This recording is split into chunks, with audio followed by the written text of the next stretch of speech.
Prologue, le frisson du commencement. Le silence, un souffle suspendu dans l'air. Quelque chose est sur le point de commencer. Imagine un matin d'hiver quelque part dans le monde.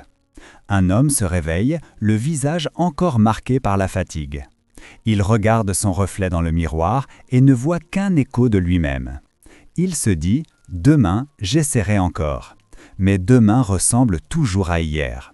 Et pourtant, c'est dans ce moment fragile, entre la résignation et l'espoir, que tout peut basculer. Car il n'existe pas de miracle soudain, pas de transformation spectaculaire, seulement des millimètres, des pas minuscules, des gestes si petits qu'ils semblent insignifiants. Mais répétés, amplifiés, multipliés, ils deviennent un raz-de-marée. Selon une étude publiée par l'Université de Stanford, améliorer ne serait-ce que 1% par jour conduit après un an à être 37 fois meilleur qu'au départ. Un chiffre, mais surtout une vérité profonde. Le pouvoir n'est pas dans la force, il est dans la persistance. Imagine la trajectoire d'un avion. S'il dévie d'un seul degré, au bout de 1000 km, il atterrira dans un autre pays. Un seul degré, un seul choix répété chaque jour peut changer ton destin. Regarde autour de toi. Chaque réussite visible cache des milliers de gestes invisibles. L'artiste que tu admires n'a pas peint un chef-d'œuvre en une nuit. L'entrepreneur qui inspire le monde n'a pas bâti un empire en un mois. Ils ont avancé, 1% à la fois. Mais dis-moi, pourquoi cherchons-nous encore la perfection instantanée ? Pourquoi voulons-nous brûler les étapes, sauter le temps, effacer la lenteur ? Peut-être parce que nous avons oublié que la lenteur est la sœur de la profondeur et que l'habitude, invisible et silencieuse, façonne tout ce que nous devenons. Ce livre n'est pas un cri triomphant, c'est un murmure, celui du progrès discret, celui que personne n'applaudit mais qui change tout. Et toi ? Que feras-tu aujourd'hui, dans cette minute précise, pour devenir un peu plus la personne que tu veux être ? Et toi, l'histoire commence ici, dans ce battement de cœur, dans ce souffle d'espoir, dans ce premier pourcent. Chapitre 1. L'effet caché des petites victoires. Il pleuvait ce matin-là. Une pluie fine, presque imperceptible, qui semblait laver le monde de ses excès. Un homme enfilait ses chaussures de course. Il n'avait pas couru depuis des années. Son souffle court, son corps lourd, son esprit fatigué. Mais il a fait un pas, puis un autre. Et ce jour-là, sans le savoir, il a déclenché la loi du 1%. Son nom était Dave Brailsford. En 2003, il a pris la tête de l'équipe britannique de cyclisme, une équipe qui n'avait pas gagné un Tour de France en plus de 100 ans. Son idée, ne pas chercher le changement radical, mais l'amélioration marginale. Tout, absolument tout, devait être perfectionné de 1%. L'aérodynamisme des vélos, le poids des uniformes, la qualité du sommeil, même la manière de se laver les mains pour éviter les infections. Et peu à peu, ces petits gains se sont accumulés. En 5 ans, l'équipe a remporté le Tour de France, puis les Jeux Olympiques. Puis le monde entier s'est demandé comment une série de détails avait pu créer une révolution. C'est ça, l'effet caché des petites victoires. Elles sont invisibles, silencieuses, mais implacables. Une étude de Harvard Business School a démontré que le progrès quotidien, même minime, est le plus puissant moteur de motivation durable. Les grands rêves inspirent, mais ce sont les petites victoires qui transforment. Regarde ta vie. Combien de fois as-tu renoncé parce que le sommet paraissait trop haut ? Et si, au lieu de viser la montagne, tu avais simplement gravi la première marche ? L'effet du 1% n'est pas magique, il est mathématique. Améliore-toi de 1% par jour et au bout d'un an, tu seras 37 fois meilleur qu'au départ. Inversement, si tu négliges 1% chaque jour, au bout d'un an, tu n'es plus qu'une ombre de toi-même. Chaque choix est un vote pour la personne que tu deviens. Chaque geste répété renforce une identité. Et c'est dans la constance, pas dans l'exploit, que naît la vraie force. Imagine, un pianiste qui pratique 10 minutes par jour, un écrivain qui écrit 100 mots chaque matin, un entrepreneur qui optimise un seul détail de son entreprise par semaine.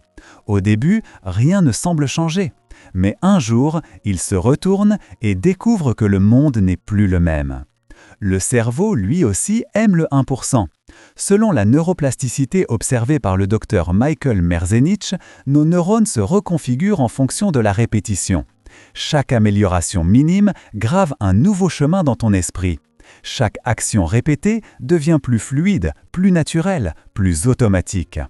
Et si le secret n'était pas de tout changer, mais de changer juste assez pour ne plus jamais être le même? Bon, non, Jeanne-Antoine pas ça. Les petites victoires n'ont pas besoin d'être spectaculaires. Elles demandent seulement d'être sincères. Un verre d'eau au lieu d'un soda. Un livre ouvert au lieu d'une heure d'écran. Un merci au lieu d'un silence. L'effet est invisible mais cumulatif. C'est l'art du progrès discret, celui qui ne cherche pas les regards mais les racines. Alors, que pourrais-tu améliorer de 1% aujourd'hui? Ton corps? Ton esprit? Ta patience? Ta gratitude? Souviens-toi, la différence entre rester le même et devenir meilleur ne tient qu'à un seul pas. Un pas, chaque jour. Et ainsi commence la métamorphose. Chapitre 2. Les habitudes, ces architectes invisibles. Le soleil se levait à peine sur la ville. Les rues encore vides semblaient respirer lentement. Et quelque part, dans un petit appartement, une femme versait un café noir dans une tasse ébréchée. Chaque matin, le même geste, le même parfum, la même chanson en fond. Elle ne le savait pas encore, mais ce rituel anodin façonnait sa vie.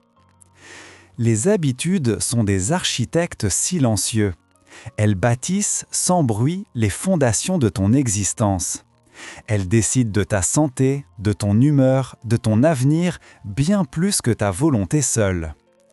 Selon une étude menée par l'université Duke, près de 43% de nos actions quotidiennes ne sont pas décidées consciemment. Elles sont automatiques, programmées, répétées. Tu crois choisir, mais souvent, ce sont tes habitudes qui choisissent pour toi. Imagine ton cerveau comme un vaste réseau de sentiers. Chaque fois que tu répètes une action, tu traces une route un peu plus nette. Et plus tu la parcours, plus elle devient facile à suivre. C'est la neuroplasticité, le pouvoir du cerveau à se remodeler. Chaque habitude grave un sillon, une empreinte, une direction. Mais voilà le piège. Ce qui est facile à répéter devient difficile à oublier. Les mauvaises habitudes s'enracinent plus profondément qu'on ne le pense. Un stroll de plus, une excuse de trop. Et, sans t'en rendre compte, tu construis une vie que tu n'as jamais voulu habiter. Un jour, un neuroscientifique de Cambridge observa un phénomène étrange chez des patients ayant perdu la mémoire à court terme. Ils ne se souvenaient pas d'avoir marché jusqu'à la cafétéria. Et pourtant, chaque jour, ils prenaient le même chemin, s'arrêtaient au même endroit et retournaient à la même table. Leur corps se souvenait, même quand leur esprit avait oublié. C'est ça, la puissance des habitudes. Elles sculptent ton identité à ton insu. Elles font de toi ce que tu répètes, non ce que tu désires. Mais voici la bonne nouvelle. Tu peux aussi reprogrammer ton cerveau. Tu peux décider quel sentier tu veux tracer à nouveau. Changer une habitude, ce n'est pas effacer le passé. C'est choisir une nouvelle direction. James Clear parle de la boucle de l'habitude. Signal, désir, réponse, récompense. Tout commence par un déclencheur. Une image, une odeur, une émotion. Puis vient le désir, ce petit appel intérieur. Ensuite, la réponse, ton action. Et enfin, la récompense, ce sentiment de satisfaction, même infime, qui scelle la boucle. Pour créer une nouvelle habitude, il faut la rendre évidente, simple, attrayante et satisfaisante. Pour briser une mauvaise habitude, il faut faire l'inverse. La rendre invisible, compliquée, désagréable et vide de récompense. Prenons un exemple réel. L'ancien président américain Barack Obama portait presque toujours le même costume. Pourquoi? Pour économiser sa volonté. Il savait que la discipline ne se trouve pas dans les grandes décisions, mais dans l'automatisation des petites. Moins tu penses à ce qui n'a pas d'importance, plus tu peux te concentrer sur ce qui en a. Le cerveau a une capacité limitée à prendre des décisions. C'est ce qu'on appelle la fatigue décisionnelle. Et chaque habitude bien construite libère une part de ton énergie mentale. Alors, demande-toi, que fais-tu chaque jour sans y penser? Et ces gestes te rapprochent-ils de la personne que tu veux devenir ou t'en éloignent-ils lentement? Les habitudes sont comme des graines invisibles. Tu ne vois pas leur croissance jour après jour. Mais un matin, tu découvres un arbre immense enraciné dans ton esprit. À toi de choisir ce que tu veux faire pousser. Alors, demain matin, quand tu répéteras ce même geste, souviens-toi, ce n'est pas anodin. C'est une brique de ton avenir, une preuve silencieuse de ce que tu construis. Chaque habitude te rapproche d'un futur que tu es déjà en train de créer. Chapitre 3. L'identité avant l'action. La salle est plongée dans l'obscurité. Un jeune boxeur, les mains bandées, se regarde dans le miroir avant le combat. Son cœur bat vite, trop vite. Il doute. Pas de sa force, ni de son entraînement, mais de lui-même. Car au fond, il ne se sent pas encore comme un champion. Et c'est là que tout commence. La plupart des gens essaient de changer leurs actions, mais très peu cherchent à changer leur identité. Ils disent « je veux courir » au lieu de dire « je suis un coureur ». Ils disent « je veux écrire » au lieu de dire « je suis un écrivain ». Mais tant que tu ne crois pas être cette personne, chaque effort semblera une bataille contre toi-même. James Clear l'appelle le cercle du changement. Il a 3 niveaux: les résultats, les processus et l'identité. La majorité des gens se concentrent sur le premier. Je veux perdre du poids, je veux gagner de l'argent, je veux être productif. Mais ces désirs ne sont que des conséquences. Ceux qui changent vraiment commencent à l'intérieur. Je suis quelqu'un qui prend soin de son corps. Je suis une personne disciplinée. Je suis quelqu'un de fiable. C'est une différence subtile, mais c'est elle qui détermine tout. Selon une étude de l'Université de Cambridge, les comportements alignés sur notre image de soi sont 10 fois plus durables que ceux motivés par la peur ou la récompense. Autrement dit, ce que tu crois être détermine ce que tu es capable de maintenir. Le boxeur, lui, n'a pas gagné parce qu'il frappait plus fort. Il a gagné le jour où il a commencé à agir comme un champion avant même d'en être un. Mais comment change-t-on d'identité? Pas en un jour, ni en une phrase. L'identité se forge par l'évidence. Chaque habitude, chaque décision, chaque geste est un vote silencieux pour la personne que tu veux devenir. Chaque fois que tu lis, tu votes pour ton futur lecteur. Chaque fois que tu t'entraînes, tu votes pour ton futur athlète. Chaque fois que tu te lèves malgré la fatigue, tu votes pour ton futur combattant. Et même quand tu échoues, le simple fait de recommencer est déjà un vote.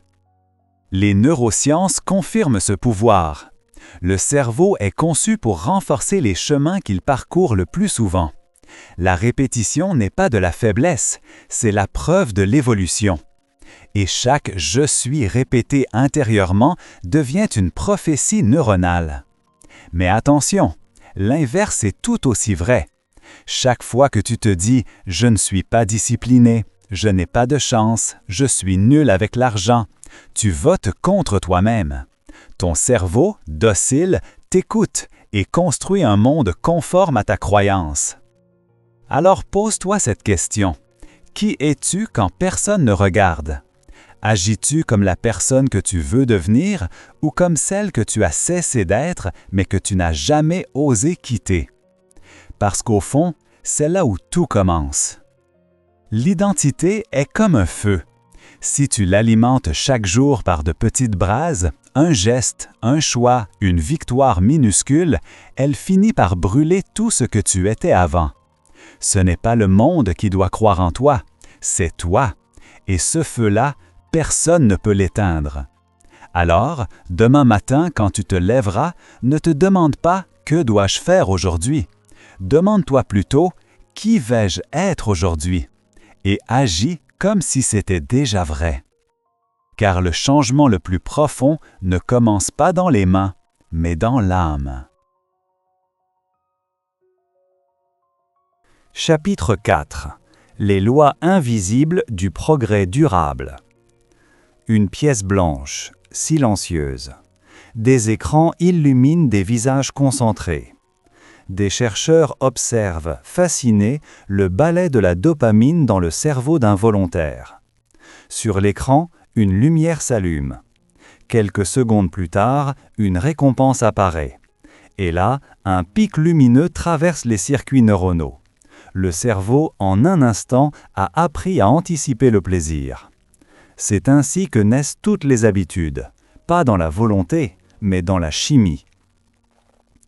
James Clear parle de 4 lois fondamentales qui gouvernent le comportement humain. Elles sont simples, mais puissantes. Elles sont la charpente invisible de chaque transformation durable. Première loi, rends-la évidente. Tout commence par un signal, un déclencheur, une étincelle. Si tu veux instaurer une nouvelle habitude, rends-la visible. Place ton livre sur ton oreiller si tu veux lire le soir. Prépare tes baskets à la porte si tu veux courir demain matin. Le cerveau adore les rappels visuels. Selon une étude publiée dans The British Journal of Health Psychology, les personnes qui planifient leur action avec un repère concret ont 2 fois plus de chances de réussir. Chaque détail compte, car ce que tu vois souvent devient ce que tu fais naturellement. Mais attention, ce principe marche aussi pour le mal. Un paquet de cigarettes en vue, un téléphone sur la table, un message rouge de notification, tout cela, sans un mot, te commande. Alors, quels signaux as-tu plantés dans ton environnement? Et à quoi t'invite-t-il vraiment? Deuxième loi, rends-la attractive. Une habitude n'est durable que si elle séduit ton cerveau. La discipline sans plaisir s'éteint. Mais la discipline avec désir devient un jeu. Un chercheur du MIT, Anne Graybiel, a découvert que le cerveau libère de la dopamine non pas après la récompense, mais avant. C'est l'anticipation qui motive, pas la victoire. Associe donc ta nouvelle habitude à quelque chose que tu aimes. Écoute ta musique préférée pendant que tu fais du sport. Bois ton café préféré en lisant le matin. Relie le devoir au plaisir. Et ton cerveau t'y ramènera encore et encore. Troisième loi, rends-la facile. Les grandes ambitions échouent souvent, non pas par manque de force, mais par excès de friction. Plus une habitude est simple, plus elle survit. Le secret, commencer petit, ridiculement petit. Lire une page, faire une pompe, écrire une phrase. C'est la règle des 2 minutes. Commence par une action si courte que ton cerveau ne peut pas la refuser. Une fois le mouvement lancé, le reste suit naturellement. L'inertie est un monstre, mais une fois en marche, elle devient ton allié. Troisième loi, rends-la satisfaisante. Le cerveau humain cherche la récompense immédiate. C'est inscrit dans notre biologie depuis des millénaires. Mais les grandes réussites, elles, se bâtissent sur la patience. Alors comment concilier les deux? En trouvant des petites victoires visibles dès aujourd'hui. Coche une case sur ton calendrier, note tes progrès, célèbre chaque pas, même minuscule. Une étude menée par Teresa Amabile à Harvard a révélé que le sentiment de progrès quotidien est le plus puissant prédicteur du bien-être au travail. Pas la récompense finale, mais la trace du mouvement. Chaque geste accompli est un message à ton inconscient. Tu avances, et cette satisfaction devient le carburant de la constance. 4 lois, rends-la satisfaisante. Les 4 lois sont comme les points cardinaux du changement. Rends ton habitude évidente pour la voir, attractive pour la désirer, facile pour la commencer, satisfaisante pour la continuer. Simple, oui, mais pas simpliste. C'est une mécanique subtile entre ton corps, ton esprit et ton environnement. Et si tu regardes de près, tu verras que tout ce qui t'élève obéit à ces mêmes lois invisibles. Alors, demande-toi, que pourrais-tu rendre plus évident dans ta vie, plus agréable, plus fluide, plus gratifiant? Le changement n'est pas un mystère, c'est une science et surtout une discipline du cœur. Car la vraie transformation n'arrive pas quand tu changes tout. Elle commence quand tu ajustes juste assez pour ne plus jamais redevenir le même. Chapitre 5. Le pouvoir du système. Une montre suisse. Des engrenages minuscules s'emboîtent avec une précision parfaite. Rien n'est laissé au hasard. Chaque pièce a son rôle, chaque tic-tac dépend du précédent. Et pourtant, aucune ne cherche à gagner seule. Elles travaillent ensemble, silencieusement, éternellement. C'est ça, un système. Et c'est ce qui manque à la plupart des rêves. Les gens adorent les objectifs. Je veux perdre 10 kilos. Je veux écrire un livre. Je veux gagner 1 million d'euros. Mais les objectifs ne sont que des destinations. Ils ne disent rien du chemin pour y parvenir.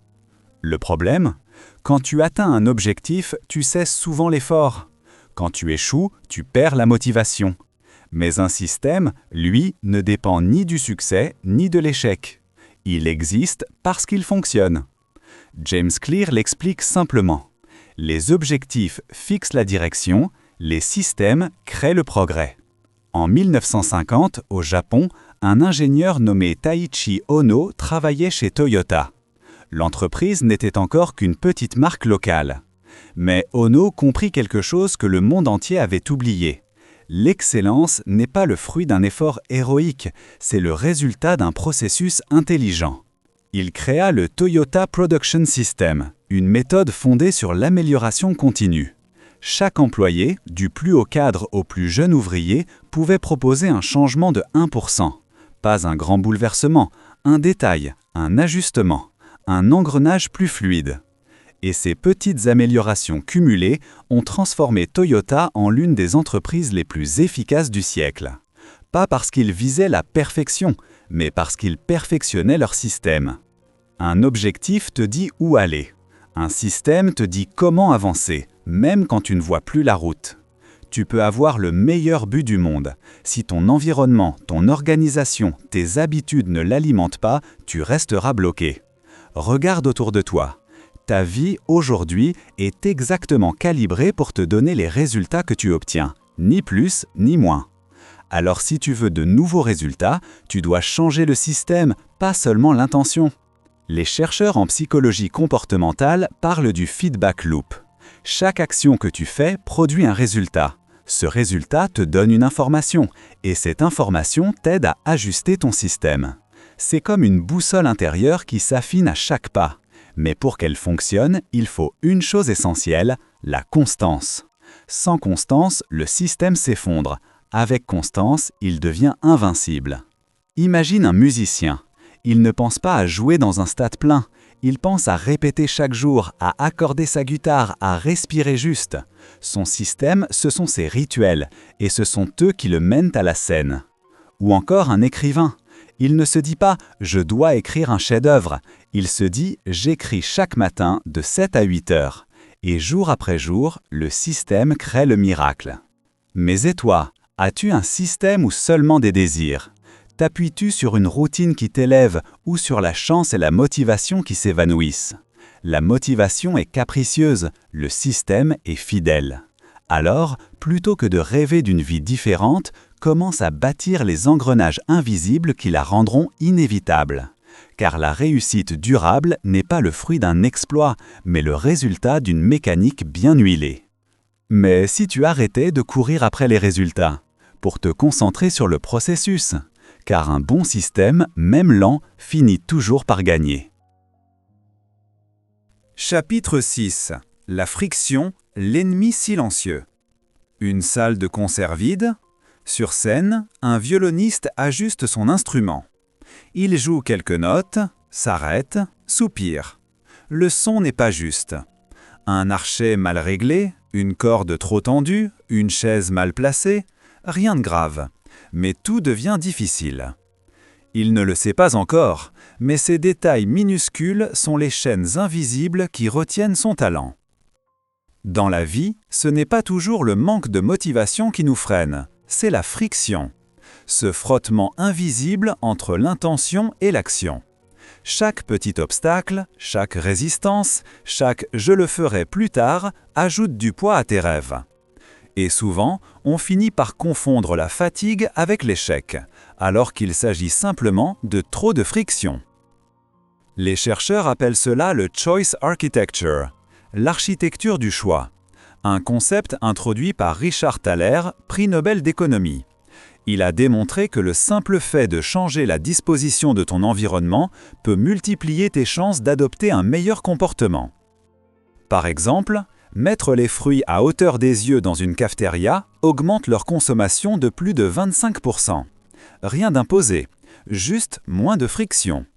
Quand tu rends la bonne décision plus facile que la mauvaise, tu changes ton futur sans effort. Le violoniste, lui, finit par comprendre. Il ajuste sa chaise, règle la lumière, accorde son instrument avec soin. Et soudain, la musique coule sans résistance. Ce n'est pas lui qui a changé, c'est le chemin entre lui et son art qui s'est libéré.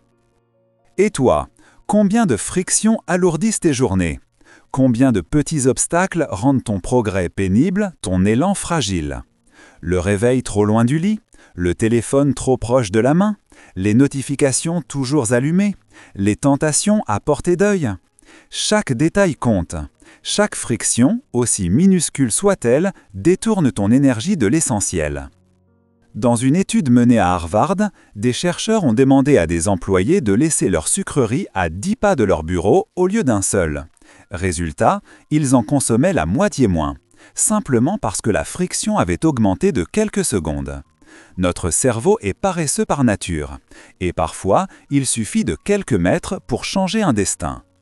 Alors, fais de ton environnement un allié, pas un adversaire. Supprime les obstacles entre toi et les comportements que tu veux renforcer. Rends plus difficile l'accès à ceux que tu veux abandonner. Prépare ton sac de sport la veille. Range ton téléphone dans une autre pièce quand tu travailles. Automatise ce qui te coûte de la discipline. Crée un monde où le bon choix devient le choix le plus simple. La friction ne crie pas, elle murmure. Mais ces murmures détournent des années de ta vie. Et si tu te sens épuisé, démotivé, perdu, ce n'est peut-être pas toi le problème, c'est peut-être juste ton environnement qui te freine. La perfection, c'est quand tout glisse sans effort, quand ton quotidien devient un fleuve sans roche, et chaque geste une note juste dans la symphonie de ta vie. Alors demande-toi, qu'est-ce qui frotte dans ton existence? Qu'est-ce qui t'alourdit, te distrait, t'empêche d'avancer? Parce qu'à la fin, la réussite n'est pas une question de volonté, c'est une question de fluidité. Et plus tu réduis la friction, plus ton destin accélère. Car parfois, le progrès n'est pas d'ajouter plus d'efforts, mais de supprimer ce qui ralentit ton élan. Chapitre 7. L'environnement façonne le destin. Deux hommes, deux vies parallèles. Le même âge, le même potentiel, les mêmes rêves. Mais deux mondes différents. Le premier vit dans une ville bruyante, saturée d'écrans et de distractions. Les néons s'allument la nuit, les notifications vibrent dans son sommeil. Chaque matin, il court après le temps, sans jamais le rattraper. Le second vit à la campagne. Son réveil, c'est la lumière douce du matin. Son téléphone est loin, son esprit clair. Il ne fait pas plus d'efforts, mais chaque jour, il avance un peu plus loin. Même talent, même discipline, mais des environnements opposés. Et pourtant, au bout de 10 ans, leur vie ne se ressemble plus. L'environnement est le sculpteur du destin. Ce n'est pas une théorie, c'est une loi invisible. Selon une étude menée à Harvard sur plus de 75 ans, les personnes entourées d'un environnement sain, humain, émotionnel, social, vivent plus longtemps, plus heureuses et réussissent mieux que celles livrées à la solitude ou au chaos. Le contexte gagne toujours contre la volonté. Toujours. Tu veux devenir plus concentré? Ne cherche pas à forcer ton attention. Enlève les distractions. Tu veux manger mieux? Ne compte pas sur ta discipline. Change ce qu'il y a dans ton réfrigérateur. Tu veux être plus positif? Ne lutte pas contre la négativité. Entoure-toi de gens qui te tirent vers le haut. Le changement durable ne commence pas dans l'effort, il commence dans le décor. En 1960, dans un quartier pauvre de New York, un chercheur du nom de Philip Zimbardo observa un phénomène simple. Une voiture abandonnée, intacte, dans une rue tranquille, restait immobile pendant des jours. Mais la même voiture, déplacée dans un quartier dégradé, fut vandalisée en quelques heures. Ce fut la naissance de la théorie des vitres brisées. Quand ton environnement se dégrade, ton comportement suit. Et quand ton environnement s'élève, ton esprit s'élève avec lui. Regarde autour de toi. Les objets, les couleurs, les sons, les personnes, tout influence. Ton environnement n'est pas neutre. Il te pousse ou il te retient. Il t'éclaire ou il t'éteint. Alors, quel genre de monde es-tu en train de construire autour de toi? Un monde qui te nourrit ou un monde qui t'épuise? Les grands créateurs le savent. Hemingway écrivait toujours debout dans une pièce claire. Einstein jouait du violon pour stimuler sa pensée. Steve Jobs portait toujours le même col roulé pour libérer son esprit des décisions inutiles. Tous avaient compris que leur environnement devait servir leur génie, pas le saboter. Mais l'environnement, ce n'est pas seulement un lieu, c'est aussi une atmosphère, une présence, une vibration. Les personnes qui t'entourent sont ton climat émotionnel, et comme un arbre dans une forêt, tu ne grandiras pas de la même manière selon la lumière que tu reçois. Une étude menée par le docteur Nicholas Christakis à Yale a démontré que les émotions se propagent à travers les réseaux sociaux comme un virus invisible. Si ton entourage est heureux, tes chances de le devenir augmentent de 15%. Si ton entourage est stressé, ce stress t'atteint, même à distance. Alors, protège ton espace intérieur comme un temple. Entoure-toi de ce qui te nourrit. Nettoie ton monde de ce qui te vide. Crée un environnement où la discipline devient naturelle, où la paix est une évidence. Car l'environnement n'est pas un décor, c'est ton sol, et de la qualité du sol dépend la force de tes racines. Et toi, qui est dans ton jardin intérieur? Quelles voix t'entourent chaque jour? Quels sons, quelles images, quelles paroles nourrissent ton esprit? Car tu finiras toujours par ressembler à ton environnement, toujours. Alors, façonne-le avec amour, intention et clarté, et regarde ton monde façonner ton destin. Chapitre 8. L'art de recommencer. Le silence après la chute. Ce moment suspendu où tout semble s'être effondré. Plus de bruit, plus de lumière, plus d'élan. Seulement le vide. Et cette question qui murmure dans la tête. Et maintenant? Recommencer. 2 syllabes simples, mais qui pèsent une montagne. Nous glorifions la victoire, mais le monde oublie que chaque triomphe repose sur des centaines de recommencements invisibles. Thomas Edison a échoué plus de 1000 fois avant d'inventer l'ampoule. Chaque essai était un pas vers la lumière. Quand un journaliste lui demanda s'il n'était pas fatigué d'échouer autant, il répondit calmement « Je n'ai pas échoué, j'ai trouvé 1000 façons qui ne fonctionnent pas. » C'est ça, l'art de recommencer. Ne pas redouter la chute, mais la considérer comme une étape du mouvement. Dans les années 1990, la psychologue Carol Dweck de l'université de Stanford mena une étude sur des enfants confrontés à des énigmes. Certains disaient « Je ne suis pas bon à ça ». D'autres disaient « Je ne comprends pas encore ». Ce simple mot « encore » changeait tout. Leur cerveau restait ouvert, flexible, prêt à apprendre. C'est ce qu'elle appela le growth mindset, l'état d'esprit de croissance. Croire que les capacités ne sont pas fixes, mais malléables. Que l'échec n'est pas une preuve d'incapacité, mais un signal d'apprentissage. Regarde autour de toi. Chaque arbre renaît après l'hiver. Chaque mer calme cache des tempêtes passées. Chaque être vivant porte quelque part la marque d'une chute. Et pourtant, tout recommence. encore et encore. La vie n'est pas une ligne droite, c'est une spirale. On croit revenir au même point, mais chaque retour est un peu plus haut, un peu plus sage, un peu plus fort. Mandela, après 27 ans de prison, sortit sans haine. Il dit un jour « Je n'ai jamais perdu, soit je gagne, soit j'apprends ». Il savait que recommencer n'était pas un retour en arrière, mais un acte de courage. Mais pourquoi est-il si difficile de repartir après l'échec ? Parce que la chute blesse l'ego, et l'ego veut avoir raison, pas progresser. Pour recommencer, il faut accepter d'être à nouveau débutant. Il faut réapprendre, désapprendre, se reconstruire. Il faut redevenir humble face au monde. Les neurosciences montrent que le cerveau interprète l'échec comme une blessure. Les mêmes zones s'allument que lors d'une douleur physique.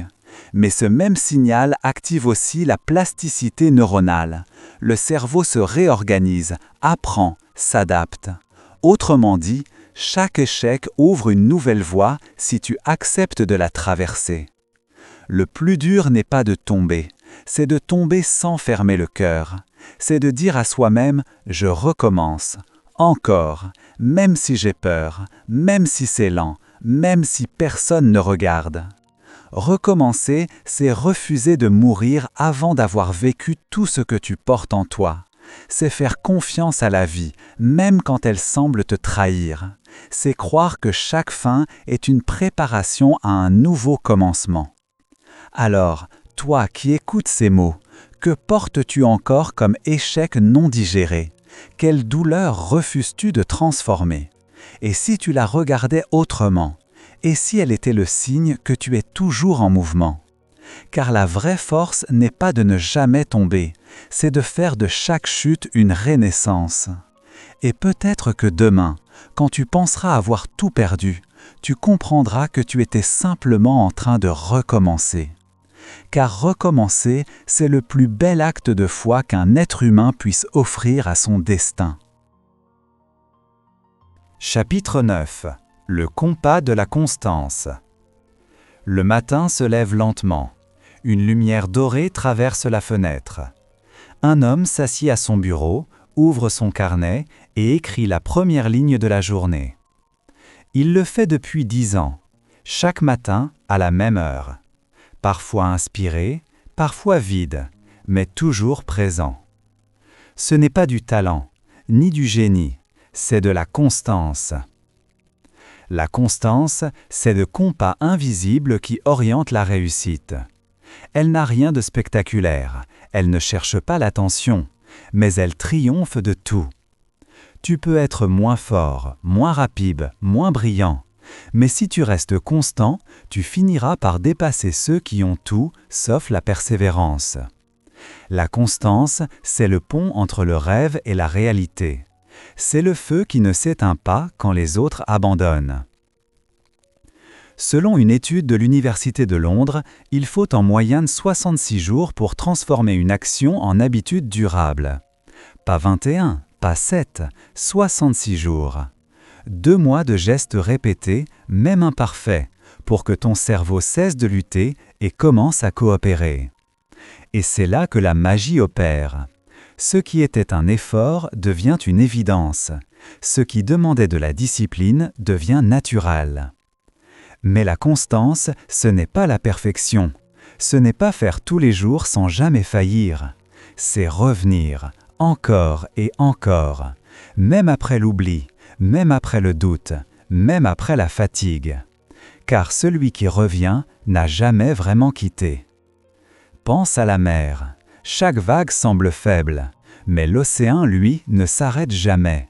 Et c'est cette répétition éternelle qui finit par sculpter la roche. La constance est cette marée intérieure qui polit ton caractère, ton talent, ta foi. L'écrivain Haruki Murakami se lève chaque jour à 4 heures pour écrire. Il court 10 km l'après-midi, puis il lit. Toujours le même rythme, la même structure. Il dit que cette routine n'est pas une prison, mais une forme de liberté. Parce qu'en suivant son propre compas, il échappe au chaos du monde. Et toi, As-tu un compas intérieur? Un rituel qui te garde ancré quand la vie tremble? Un geste, un rythme, une promesse silencieuse que tu tiens envers toi-même? La constance n'a pas besoin de bruit. Elle n'a pas besoin d'applaudissements. Elle agit dans l'ombre et construit des cathédrales de patience.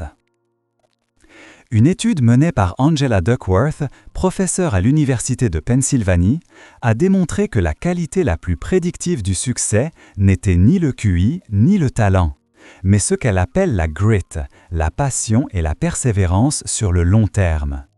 Les gagnants ne sont pas ceux qui vont vite, ce sont ceux qui ne s'arrêtent pas.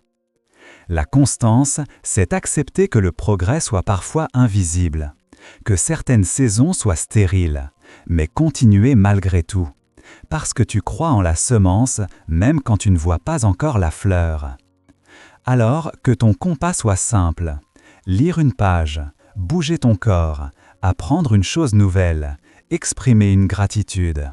Chaque jour, sans éclat, sans fanfare. Car un jour, en te retournant, tu verras que ces petits gestes ont tracé une route solide sous tes pas. Et quand tout semblera incertain, quand la vie t'éparpillera dans 1000 directions, reviens à ton compas, reviens à ton 1%. Car ce 1% est la seule direction qui mène vraiment quelque part. La constance, c'est l'amour du long terme. C'est croire que le futur se mérite un jour à la fois. C'est écrire l'histoire non pas à coups d'éclat, mais à coups de souffle. Et toi, où pointe ton compas aujourd'hui? Épilogue. L'héritage du millimètre. Le silence. Encore une fois. Le même homme, celui du début, assis face à son miroir. Mais cette fois, son regard a changé. Ce n'est plus celui du doute, ni celui de l'attente. C'est un regard calme, ancré, lucide. Celui de quelqu'un qui sait que le miracle n'est pas soudain. Il est lent, patient, invisible. Les jours sont passés, les mois ont filé, et chaque matin, il a répété ses gestes, sans gloire, sans témoin, sans promesse, mais avec foi. Un pas après l'autre, un souffle après l'autre, un millimètre après l'autre. Et sans qu'il s'en rende compte, le millimètre est devenu 1 mètre, le mètre 1 kilomètre, et le chemin un horizon. Ce qu'il croyait être une lente marche était en réalité une ascension, non pas vers le succès, mais vers la maîtrise de lui-même. Car la plus grande victoire n'est pas de dominer le monde, mais de se gouverner soi. Regarde ta vie, toi qui écoutes ces mots. Tout ce que tu es aujourd'hui est le fruit d'une infinité de millimètres, des choix minuscules, des efforts silencieux, des renoncements discrets. Chaque geste, chaque pensée, chaque habitude t'a sculpté, comme le vent sculpte la pierre, comme le temps polit le verre. Le 1% par jour n'est pas une méthode, c'est une philosophie, une manière de traverser le monde sans le brusquer, de comprendre que la grandeur n'est pas un coup d'éclat, mais une somme d'instants alignés. Tu n'as pas besoin de tout refaire, seulement d'ajuster ton cap d'1 degré. 1 degré suffit pour changer de continent. Un jour, quelqu'un te demandera peut-être « Comment as-tu fait pour arriver jusque-là » et tu souriras, parce que tu sauras que la réponse tient dans un murmure « Je n'ai jamais arrêté ». L'héritage du millimètre, c'est ça. C'est comprendre que les pas les plus petits laissent parfois les traces les plus profondes. C'est se rappeler que la lenteur n'est pas un défaut, mais une preuve de foi. C'est choisir de vivre non pas dans la hâte, mais dans la direction. Alors, demain, quand tu ouvriras les yeux, ne cherche pas le grand changement. Cherche seulement ton millimètre, celui qui te rapprochera de ton centre, de ta vérité, de ton feu. Car personne ne change en un jour, mais tout peut changer en un jour. Et ce jour-là commence maintenant. Fin.